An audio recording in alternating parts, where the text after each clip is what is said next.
Hello all, welcome and welcome back to my YouTube channel. आज के इस video में हम विश्वनाथ त्रिपाठी की पुस्तक हिंदी साहित्य का सरल इतिहास से कहानी के पोर्शन को कंप्लीट करने वाले हैं और स्वतंत्रता हिंदी साहित्य के अंतर्गत हम इसे देख रहे हैं। ठीक है, तो इस प्रश्न को सबसे पहले हम देखते हैं। अमरकांत की कहानियों में मुख्य रूप से किसका चित्रण मिलता है? अमरकांत की कहानी हमने पिछली क्लास में किया था, डिप्टी कलेक्ट्री। अमरकांत की कहानियों में मुख्य रूप से किसका चित्रण मिलता है? ऑप्शन ए राशि जीवन का वैभव, ऑप्शन बी अभावग्रस्त पात्रों की निरीहता और मानवीयता, ऑप्शन सी ऐतिहासिक युद्धों का चित्रण, ऑप्शन डी तकनीकी परिवर्तन की गाथा। तो इस प्रश्न का सही उत्तर क्या हो जाएगा? अभावग्रस्त पात्रों की निरीहता और मानवीयता। अगला प्रश्न देखते हैं। जिंदगी और जोक, मूस, मकान, हत्यारे जैसी कहानियाँ किस कथाकार से संबंधित हैं? ऑप्शन ए है Nirmal Verma, option B Amarkant, option C Mohan Rakesh, option D Shekhar Joshi. प्रश्न का सही उत्तर क्या हो जाएगा? अमरकांत। जिंदगी और जोक अमरकांत की रचना है, मूस भी अमरकांत की है, मकान, हत्यारे, ये सभी रचनाएं जो हैं, ये कहानी है, ये सभी कहानियाँ अमरकांत की हैं। अगला प्रश्न देखते हैं। अगला प्रश्न है, शेखर जोशी की कहानियों की मुख्य संवेदना क्या है? ऑप्शन ए है संघर्ष और श्रमिक जीवन की मूल्यवत्ता, ऑप्शन बी राजनीतिक छल, ऑप्शन सी काल्पनिक कल्पनाशीलता, ऑप्शन डी महाकाव्यात्मक विस्तार। तो इस प्रश्न का सही उत्तर क्या हो जाएगा? संघर्ष और श्रमिक जीवन की मूल्यवत्ता। अगला प्रश्न देखते हैं। कोसी का गढ़वाल, दाजू, हलवाहा, बदबू जैसी कहानियाँ किस कथाकार द्वारा लिखी गई है? Option A Amarkant, option B Nirmal Verma, option C Shekhar Joshi, option D Phanishwarnath Renu. इस प्रश्न का सही उत्तर क्या हो जाएगा? शेखर जोशी। कोसी का गढ़वाल, दाजू, हलवाहा और बदबू कहानियाँ किनकी है? शेखर जोशी की। अगला प्रश्न है। निर्मल वर्मा की कहानी लेखन की खास विशेषता क्या है? ऑप्शन ए बाह्य परिवेश का ठोस चित्रण, ऑप्शन बी शिल्पगत प्रयोगधर्मिता, दृश्यों का संवेदनशील वर्णन और संगीतात्मक शैली, ऑप्शन सी राजनीतिक रिपोर्टिंग, ऑप्शन डी जनजीवन की यथार्थपरकता। तो इस प्रश्न का सही उत्तर क्या हो जाएगा? शिल्पगत प्रयोगधर्मिता, दृश्यों का संवेदनशील वर्णन और संगीतात्मक शैली। मन की गहरी परतों को उघाड़ने वाले रचनाकार है कौन? निर्मल वर्मा। अगला प्रश्न है। निर्मल वर्मा की कहानियों का केंद्र बिंदु किस पर अधिक रहता है? ऑप्शन ए ऐतिहासिक घटनाओं पर, ऑप्शन बी आंतरिक मनोजगत व सूक्ष्म संवेदनाओं पर, ऑप्शन सी सामाजिक क्रांति पर, ऑप्शन डी मानव ग्रामीण जीवन का संघर्ष। तो इस प्रश्न का सही उत्तर क्या हो जाएगा?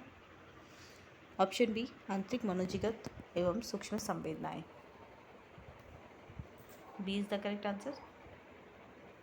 अगला प्रश्न है। नई कहानी की सबसे बड़ी विशेषता क्या है? ऑप्शन ए है कथा तत्व का मिला होना,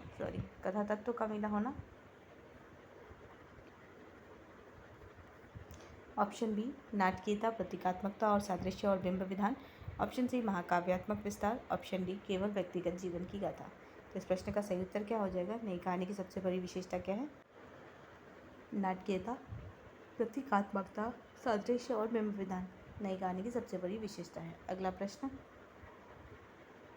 नई कहानी में प्रयुक्त शैलीगत प्रवृत्तियां हैं। ऑप्शन ए पूर्वदीप्ति और चेतना प्रवाह, ऑप्शन बी भक्ति और श्रृंगार, ऑप्शन सी केवल उपन्यास का अनुकरण, ऑप्शन डी ऐतिहासिक पृष्ठभूमि।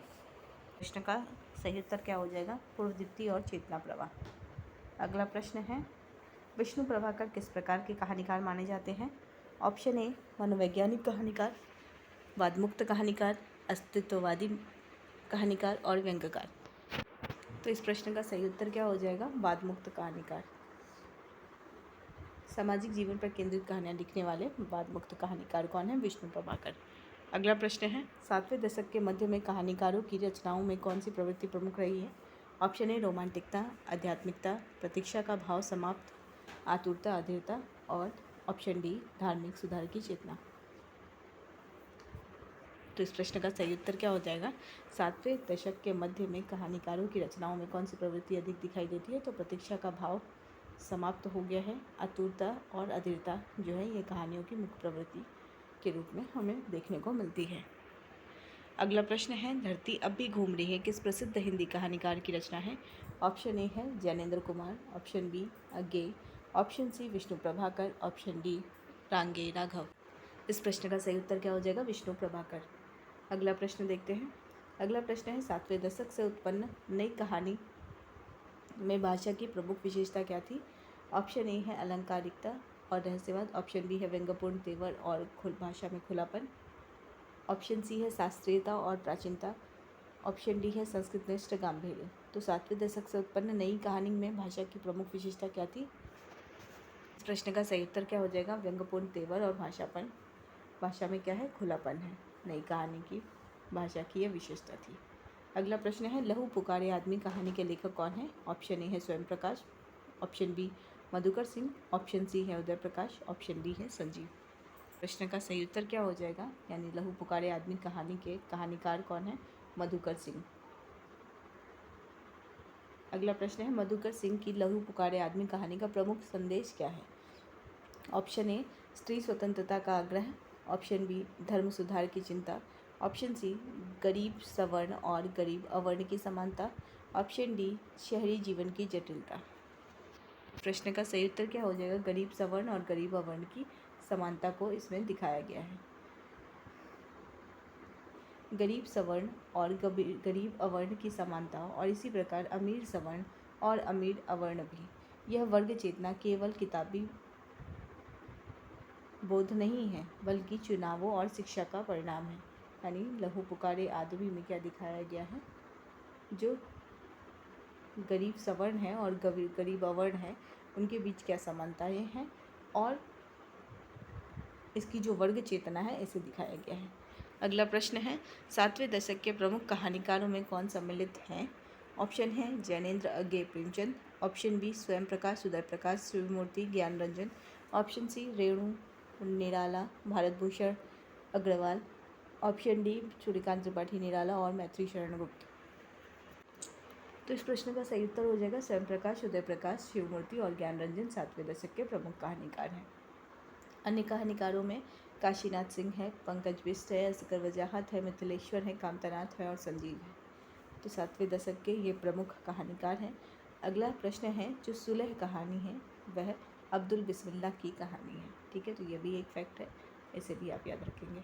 अगला प्रश्न है हिंदी के साहित्यिक नाटकों के संदर्भ में कौन सा कथन सही है? हिंदी नाटक मुख्यतः लोक नाट्य परंपरा से सीधे जुड़े हुए हैं। Option A.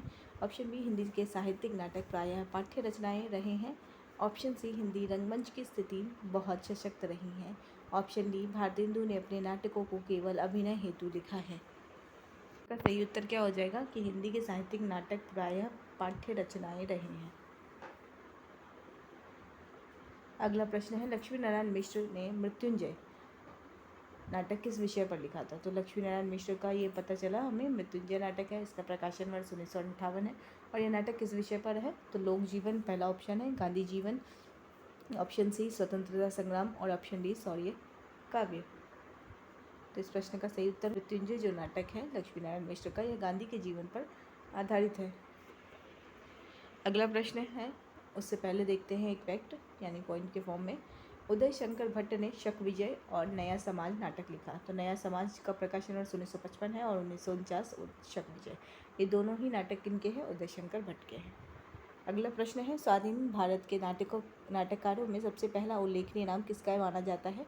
ऑप्शन ए है Dharmveer Bharti, option B Lakshmi Narayan Mishra, option C Jagdish चंद्र माथुर, ऑप्शन डी विष्णु प्रभाकर। इस प्रश्न का सही उत्तर क्या हो जाएगा? जगदीश चंद्र माथुर को स्वाधीन भारत के नाटककारों में सबसे पहला नाटककार माना जाता है या उल्लेखनीय नाम माना जाता है। अगला प्रश्न है कोणार्क 1951 जिसका प्रकाशन वर्ष है, इस नाटक के रचनाकार का नाम बताना है। तो ऑप्शन है लक्ष्मी नारायण मिश्र, ऑप्शन बी है धर्मवीर भारती, ऑप्शन सी है दुष्यंत कुमार और ऑप्शन डी है जगदीश चंद्र माथुर। तो कोणार्क जो है वह जगदीश चंद्र माथुर की रचना है, उनका नाटक है। अगला प्रश्न जो है वह देखते हैं कि इनके जो जगदीश चंद्र माथुर के अन्य नाटक है वह है शारदिया, पहला राजा और दशरथ नंदन। चलिए है दशरथ नंदन है, शारदिया 1959 में है, पहला राजा 1969 का है और दशरथ नंदन 1974 का है और कोणार्क हमने देखा 1951 में। तो ये चारों नाटक जगदीश चंद्र माथुर के हैं। अगला प्रश्न देखते हैं जगदीश चंद्र माथुर के नाटक कोणार्क में किस समस्या को विशेष रूप से प्रतिपादित किया गया है? तो ऑप्शन ए है राजनीतिक समस्याएं, ऑप्शन बी कलाकार के संघर्ष की समस्याएं, ऑप्शन सी सामाजिक असमानता की समस्या और ऑप्शन डी धार्मिक समस्याएं। तो इस प्रश्न में का सही उत्तर क्या हो जाएगा? कलाकार के संघर्ष की समस्या है कोणार्क में। अगला प्रश्न है धर्मवीर भारती का अंधा युग जिसका प्रकाशन वर्ष 1955 है किस ऐतिहासिक घटना और आधुनिक संकट से जोड़ा गया है? ऑप्शन ए प्रथम विश्व युद्ध से, ऑप्शन बी महाभारत के अंतिम अंश से जोड़कर इसे द्वितीय विश्व युद्ध से जोड़ा गया है, ऑप्शन सी 1857 की क्रांति से, और ऑप्शन डी गांधी जी के आंदोलन से। तो इस प्रश्न का सही उत्तर क्या हो जाएगा? महाभारत के अंतिम अंश से जोड़कर इसे द्वितीय विश्व युद्ध से संबंधित माना है ना।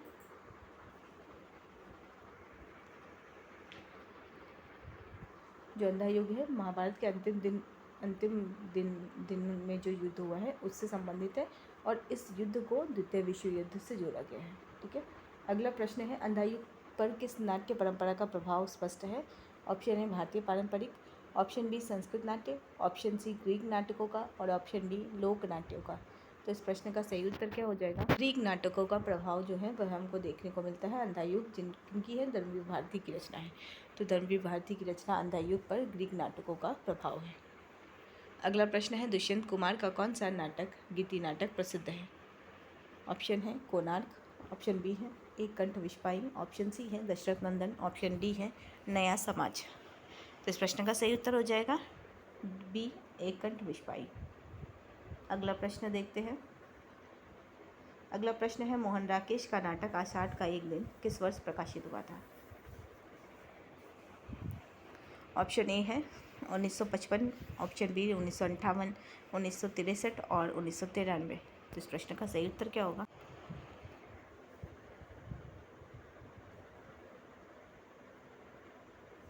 इसका सही उत्तर होगा 1958। अगला प्रश्न देखने से पहले देख लेते हैं। मोहन राकेश का दूसरा नाटक है आधे अधूरे। 1969 में इसका प्रकाशन वर्ष है और ये स्वातंत्रोत्तर भारत का पहला हिंदी नाटक है आधे अधूरे। ठीक है, आषाढ़ का एक दिन भी है उनका और आधे अधूरे भी है मोहन राकेश का। अगला प्रश्न है मोहन राकेश का नाटक लहरों के राजहंस किस पर आधारित है? ऑप्शन ए महाभारत कथा पर, ऑप्शन बी कालिदास की रचना पर, ऑप्शन सी अश्वघोष की कृति सौंदरनंद पर, और डी बौद्ध जातक कथा पर। तो इस प्रश्न का सही उत्तर क्या हो जाएगा? अश्वघोष की कृति सौंदरनंद पर आधारित है लहरों के राजहंस, किनका? मोहन राकेश का यह रचना। अगला प्रश्न है लक्ष्मी नारायण लाल ने ग्रामीण जीवन के भावग्रस्त संघर्ष को किस नाटक में प्रस्तुत किया है? Option A Kamal, option B Mada cactus, option C Andha Kuan, option D match. प्रश्न का सही उत्तर क्या हो जाएगा? अंधा कुआं में ग्रामीण जीवन के अभावग्रस्त संघर्ष को नाटक में प्रस्तुत किया गया है अंधा कुआं में। ठीक है, अंधा कुआं का प्रकाशन वर्ष क्या है? 1955 है। अगला प्रश्न है लक्ष्मी नारायण लाल का नाटक मादा कैक्टस किस प्रकार की रचना है? मादा कैक्टस में देखिए इसका प्रकाशन वर्ष 1959 है और यह एक प्रतीकात्मक नाटक है।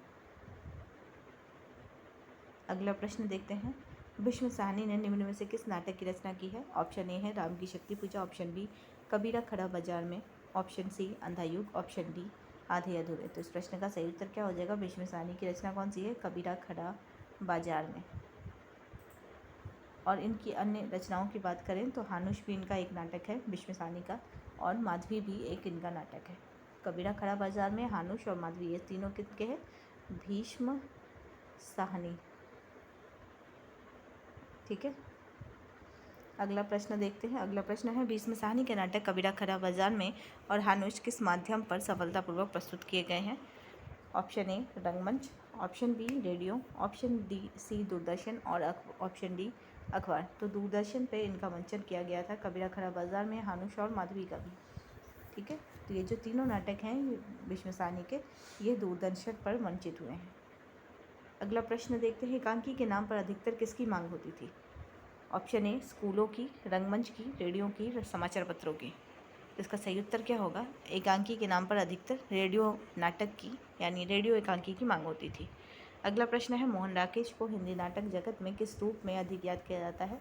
ऑप्शन ए काव्य नाटककार के रूप में, ए बी जो है सामाजिक यथार्थवादी नाटककार के रूप में, ऑप्शन सी पौराणिक नाटककार के रूप में और प्रतीकवादी नाटककार के रूप में।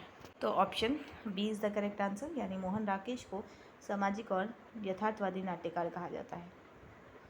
अगला है सुरेंद्र वर्मा का नाटक है। सुरेंद्र वर्मा एक नाटककार हैं।